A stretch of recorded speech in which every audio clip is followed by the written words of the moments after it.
Director and head of department medical oncology, metro group of hospitals, Delhi Preet Vihar and Noida. आज हम बात करने वाले हैं कैंसर के बारे में। कैंसर क्या है, कैंसर क्यों होता है और क्या कैंसर को रोका जा सकता है, इस बारे में हम डिस्कशन करेंगे।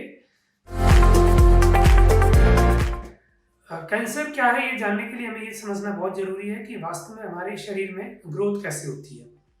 हमारे शरीर में ग्रोथ ऐसे कोशिकाएं होती है जिसको हम इंग्लिश में सेल्स बोलते हैं, सेल डिवीजन के थ्रू होती है।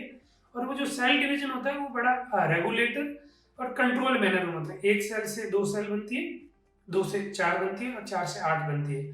और सपोज करो उन 8 सेल में से एक सेल्स खराब है, तो हमारे बॉडी का मैकेनिज्म इस तरीके से होता है कि वो 8 सेल में से एक जो डैमेज सेल है वो परमानेंटली डैमेज हो जाती है, और जो 7 नॉर्मल सेल है वो 7 डिवाइड होकर 14 हो जाती है।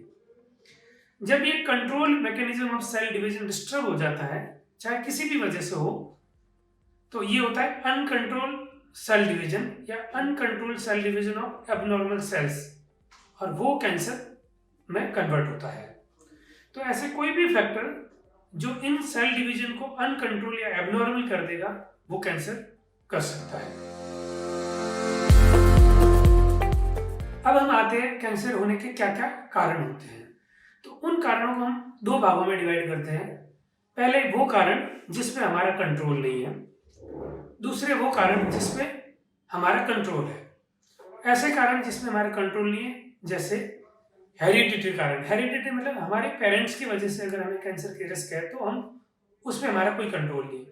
दूसरा एज रिलेटेड, कुछ कैंसर होते हैं जो एज के बढ़ते बढ़ते कैंसर के रिस्क बढ़ जाती है, तो उसमें भी हमारा कंट्रोल नहीं है।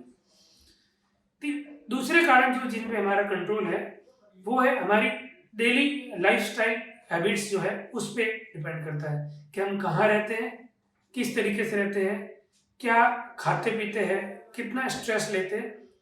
ऐसे फैक्टर्स में आते हैं। सबसे अगर हम इंडिया की बात करें, जहाँ पे प्रति वर्ष लगभग 10 से 12 लाख नए कैंसर के केसेस होते हैं और लगभग 7-8 लाख लोगों की जानें चली जाती है कैंसर की वजह से।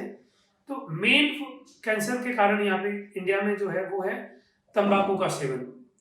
चाहे हम उसको तंबाकू का सेवन किसी भी रूप में हो, चाहे वो स्मोकिंग के रूप में हो, सिगरेट स्मोकिंग, बीड़ी स्मोकिंग, या गुटखे के रूप में हो, पूरी स्मोकिंग या किसी भी फॉर्म में तंबाकू का सेवन है वो सबसे ज़्यादा कैंसर का कारण है। और उसमें भी जो खास करके मुंह के कैंसर, गले के कैंसर या फेफड़े के कैंसर है, जिसमें लगभग 80-90% केसेस है वो तंबाकू से रिलेटेड है। दूसरे जो कारण आता है वो जैसे हमारे बॉडी के हार्मोन से रिलेटेड है, या कुछ इन्फेक्शंस होते हैं जिसकी वजह से भी कैंसर होते हैं। उसमें खास करके सर्वाइकल कैंसर जो इंडियन फीमेल्स में नंबर 1 कैंसर है वो HPV इन्फेक्शन से होते हैं। तो सर्वाइकल कैंसर के कुल कैंसरों में से लगभग 85-90% केसेस होते हैं वो इस HPV वायरस के इन्फेक्शन की वजह से होते हैं। दूसरा जो इन्फेक्शन रिलेटेड कैंसर होता है वो होता है लीवर का कैंसर। वो होता है हेपेटाइटिस का जो इन्फेक्शन होता है। अगर किसी को हेपेटाइटिस का इन्फेक्शन लग जाए और उसकी वजह से लीवर में सिरोसिस हो जाता है तो वो कैंसर में कन्वर्ट हो सकता है। तीसरा जो इन्फेक्शन है वो है HIV का इन्फेक्शन। HIV के इन्फेक्शन से भी कुछ तरीके के लिम्फोमास कैंसर हो सकते हैं। और इसके आगे जाते हैं तो H. पाइलोरी नाम का इन्फेक्शन जो हमारे पेट का इन्फेक्शन होता है, उसमें पेट का कैंसर बढ़ सकता है। EBV इन्फेक्शन है, उसकी वजह से लिम्फोमा हो सकता है। इस तरीके से कुछ परसेंटेज ऑफ केसेस इन्फेक्शन की वजह से होता है। तीसरा कारण जो कंट्रोलेबल होता है, जिसमें हमारा कंट्रोल होता है, वो कारण होता है हमारा न्यूट्रिशन। तो अगर हमारे न्यूट्रिशन, खान पान अगर ठीक नहीं है, वेस्टर्न डाइट्स हम ज़्यादा ले रहे हैं, टाइम से खाना नहीं खा पा रहे, भूखा ज़्यादा रह रहे, या एक बार में ज़्यादा खान खा रहे और सही डाइट नहीं ले रहे, तो कुछ परसेंटेज ऑफ केसेस है वो उसकी वजह से हुआ है। 4th कैंसर का कारण जो है वो है अल्कोहल रिलेटेड। इसी तरीके से कुछ cancer related cancer causing substance होते हैं, जैसे रबर इंडस्ट्री में अगर काम कर रहे हो, कुछ वायरिंग वाली फैक्ट्री में अगर काम कर रहे हो, तो उससे होने वाले जो पॉल्यूशन होते हैं उसकी वजह से भी कुछ कैंसर होते हैं। तो अगर मोटा मोटी हम बात करें तो लगभग 50-60% कैंसर के कारण ऐसे होते हैं जो कंट्रोलेबल होते हैं, और 30-40% ऐसे होते हैं जिन पे हमारा कोई कंट्रोल नहीं होता है। अब अगला सवाल हम इस तरीके से लेते हैं कि इज कैंसर प्रिवेंटेबल, इसका मतलब क्या कैंसर को रोका जा सकता है। तो जिस तरीके से हम डिस्कशन कर रहे हैं कि कैंसर के जो कारण हैं वो लगभग 60% कारण ऐसे हैं जिसको हम कंट्रोल कर सकते हैं। इसका मतलब ये हुआ कि अगर उन 60% कारणों को हम कंट्रोल कर दें तो 60% कैंसर बचा हो गया।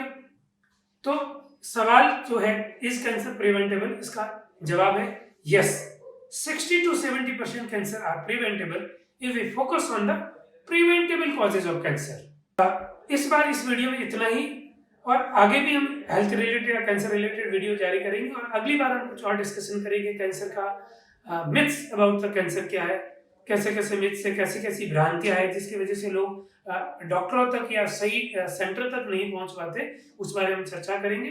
और आज के लिए बस इतना ही, बहुत बहुत धन्यवाद।